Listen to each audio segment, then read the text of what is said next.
So, fears have been risen, concerns, if you like, have been raised of a ripple effect on global supply chains after the container ship crash into a bridge in the US city of Baltimore. What impact is that going to have on the US economy, the global economy, on shipping routes as well? Let's get the thoughts of an expert in this field, a Lloyd's Register Advisory Committee member for the Middle East and Africa, past president, global president that is, and current regional director of the International Institute of Marine Surveying, and IIMS board member out of the UK.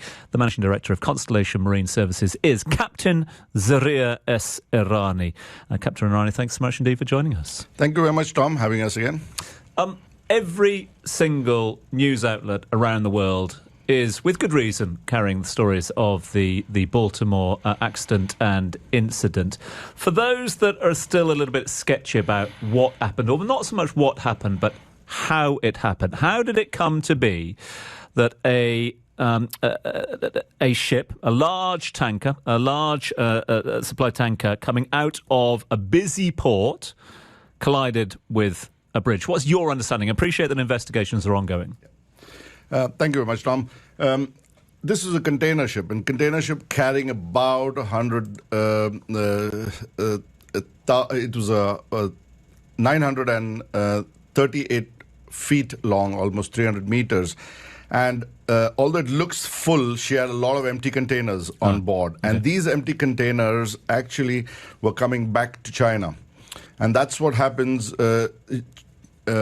In the supply chain, usually ships they're loaded, they're with empties coming back to China. And saying that, this vessel was a relatively large vessel for the transit route. The bridge was built way back when ships were 20,000 gross tonnage. This was 100,000. To be honest with you, it was a big ship. It was a big elephant moving its way, and it's lost its path and had an elision, not a collision. It had an elision with one of the... An elision? Yes, it was not a collision, which most of the media houses are saying. In our investigation terms, it is an elision. Usually these bridges have a concrete ring around them to defer such large vessels coming in so that they don't go and hit the sensitive structures, which is what is today's protocol when these kind of bridges are built. And that, I think, is a very important consideration. Had that been around the structures of this bridge, I don't think the bow would have made an elision with this.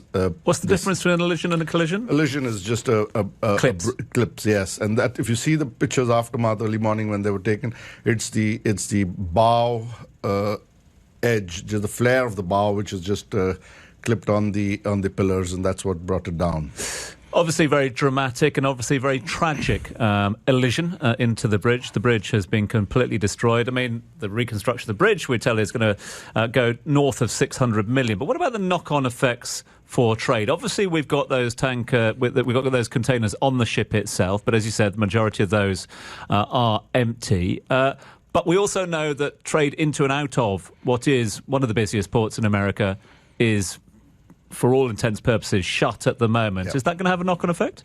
Yes, it is, of course. It is, first of all, going to take a week or two to get the debris out, because unless and until there is a proper dredge survey done, underwater inspection of the seabed, they won't open the channel back. That means Baltimore port is shut.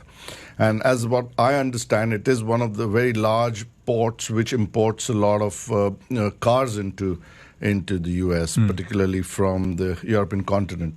And that definitely is going to be deferred, delayed for a very long time. And that's going to have a logistics effect on a lot of Korean cars come into the port. It is one of the largest importers of imported cars, and that's going to be having a knock-on effect with supply chain delays. You mentioned there the busyness of this port. You know, Baltimore, the busiest port in the US for car exports, the 9th busiest for foreign cargo as well. Not insignificant, that's for sure, in the top 10 of ports across the United States of America. What happens to a port, a busy port like that, when it basically shuts down for business until further notice? Lots of claims, for sure. A lot of people lose a lot of money due to delay, and they look to try to pass it on to whoever caused this delay. Of course, the backlogs take months to clear. We saw it when the Suez Canal was blocked by the Evergreen vessel.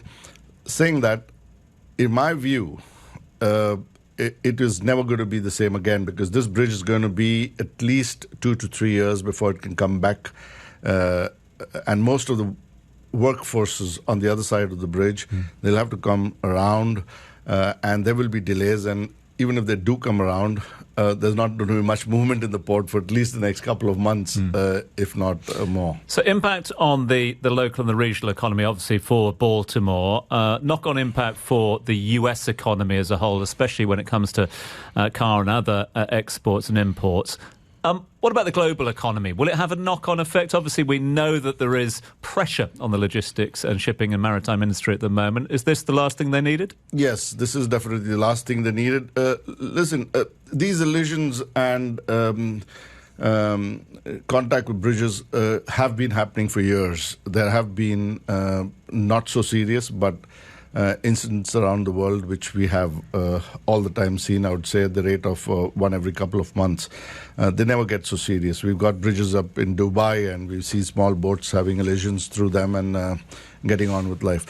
Point being that currently, the way the global economy is, with the Red Sea routes being strangled, the Panama Canal with having a drought there, not being as efficient as it is, operating only at 40% its capacity, and now this important route or a port being blocked, it definitely will put pressure on the supply chain globally. And it's more isolated, may I say, as compared to the Panama Canal and the Suez Canal, what it was last year, 2 years ago, when it was.